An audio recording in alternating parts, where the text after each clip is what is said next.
Hey guys, what's going on? Carter here, got another video for you. This is going to be a very fast knife review on a very inexpensive little frame lock knife from China.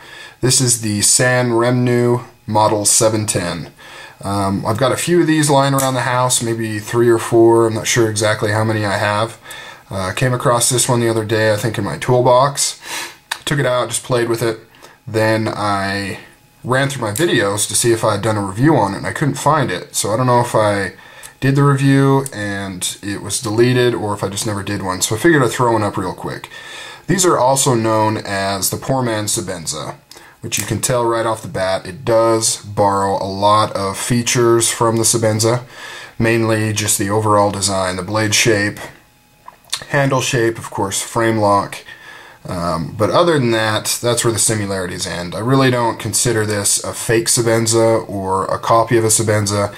I don't think the intention of this knife was to ever fool anybody into thinking they're buying a Sebenza. I just think it borrows really heavily from that design.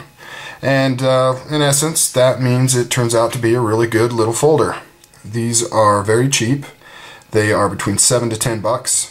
Although I guess from what I've heard and what I've looked into, they are getting harder to find. I don't know why, but they are made in China. Let's just run through some specs real quick. The blade steel that you're looking at there is 8CR MOV1 is what they have it listed as. I've never heard of that specific steel. This is coming off of the Sanrenmu site itself, so take that for what it's worth. The blade length is just under 3 inches. Overall length is about 6.5, give or take a few millimeters here and there.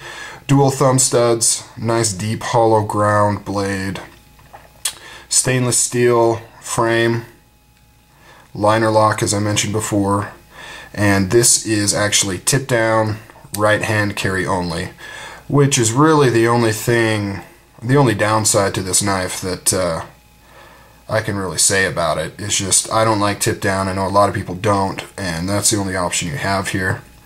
But other than that, it's a cool little blade. I mean, it's super smooth, just really nice. You can even flick it open like that. Super smooth. It came, rock solid. It just uses regular, I believe it's Torx bits. If it's not Torx, it's Allen wrenches. So you can easily tighten up that pivot, take it apart, clean it, all that stuff. Real simple design. One good thing about the steel frame lock is that it'll last forever because you're running basically the same steel just about on the frame and the lock face of the blade, so there's not really going to be any wear like you'd see in a titanium frame lock. And they can get away with that by making it so small. So it's pretty heavy for how small it is. But, overall the weight is nothing to, no big deal. It's still light because it's so small.